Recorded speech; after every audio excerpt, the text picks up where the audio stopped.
Hi, I'm Father Joseph Mary, and welcome back to A Simple Word, where we reflect on the gospel for the coming Sunday. This Sunday, Luke gives us yet another parable of Jesus, but it's easy to misunderstand the parable's intent, because the earliest versions of the Bible, they weren't broken up into chapters and verse like they are today. In fact, it wasn't until the 13th century that the biblical books were broken down into different chapters. And as well-meaning as this might have been, the chapter breaks often create a false sense of autonomy within a given story. But as is the case in today's gospel, there's a strong connection to the preceding passage. What came before it is essential.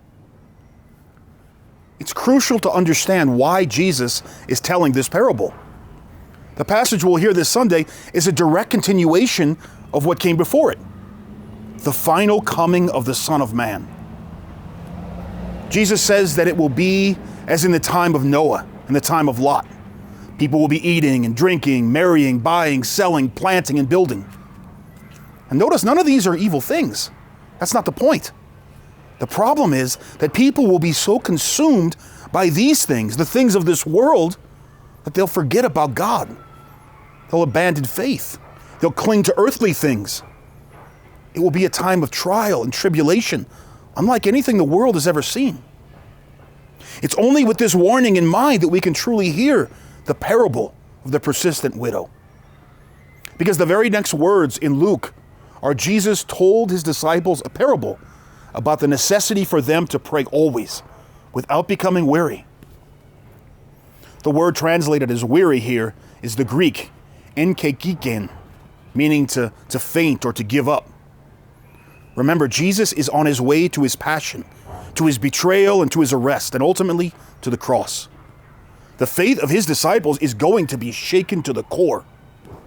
Similarly, at the final coming of the Son of Man, it will be a time of great suffering, when the faith of believers will be shaken and tried. Jesus is telling us, trials and sufferings will come. Be persistent in your prayer. Don't lose faith in God's love for you. And then to punctuate his point, Jesus begins this parable. There was a judge in a certain town who neither feared God nor respected any human being. Now, right away, alarm bells should be going off in our heads. This is not the type of man who should ever function as a judge. He completely neglects the two greatest commandments, love of God and love of neighbor. And these things go together. Because he has no regard for God, he has no real love for man. And this was clearly not a Jewish judge. In matters of dispute, Jews took their complaints before the town elders. But in more serious matters, they would go to the synagogue. But even in the synagogue, one man alone could not form a court. 3 judges were required, one chosen by the plaintiff and one by the defendant. And we know how these judges were going to rule. So where did this third judge come in? The third judge was a paid magistrate, appointed by either Herod or the Romans. These judges were unscrupulous. Their official title was Dayana Gezaroth, meaning judge of prohibition. But in a play on words, the common people referred to them as Dayana Gezaloth, thieving judges. Unless a plaintiff was wealthy enough to bribe these men, he had no hope of justice. These men would pervert justice for a fine meal, it was said. This is the judge Jesus is talking about. In complete contrast to this judge is the widow. A widow in that town used to come to the judge and say, "Render a just decision for me against my adversary." In Palestine, in the time of Jesus, a widow held perhaps the lowest place on the social scale. In the Old Testament, there was no harsher condemnation than to those who mistreated orphans, immigrants, and widows. A widow was alone and powerless, without means or influence. All she had was her persistence. And this widow was doggedly persistent. For a long time, the judge was unwilling to act on her behalf. But eventually he thought, while it's true, I neither fear God nor respect any human being, because this widow keeps bothering me, I'll give a just decision for her, unless she come and strike me. This passage is crucial. It's not love of God or compassion for the widow that moves this crook's heart. It's not mercy or empathy or justice. What moves him is fear of a smeared reputation. The English says, lest she come and strike me. But the Greek word strike is hypopiazame, literally to punch me in the eye. This man fears a black eye, the loss of his good name. And this widow is not going away. What's the point here?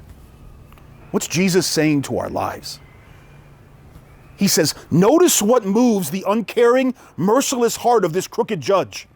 It's her persistence, her perseverance. And if her persevering pleas can turn the heart of such a scoundrel, how much more will your prayers be heard by your Father in heaven? When the trials come, when you're tempted to give up, to despair, when your world seems to be falling apart all around you, even when it seems your prayers fall on deaf ears, don't grow weary. Persevere. Your Father in heaven is good, and he always hears the prayers of his children. The passage ends with a chilling question.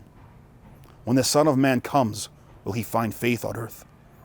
When your life's in crisis, when the things of this world tempt to numb your pain, and when all hope seems lost, will you cling to God who is good? Will you stay with God who is love?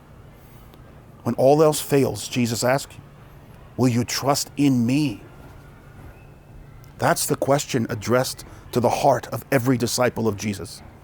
And it's a question we can only answer in crisis. It's an answer only darkness can reveal. I'm Father Joseph Mary, and thanks for listening to A Simple Word. If you found this reflection helpful, please be sure to like, share, and subscribe. And we'll see you again next week.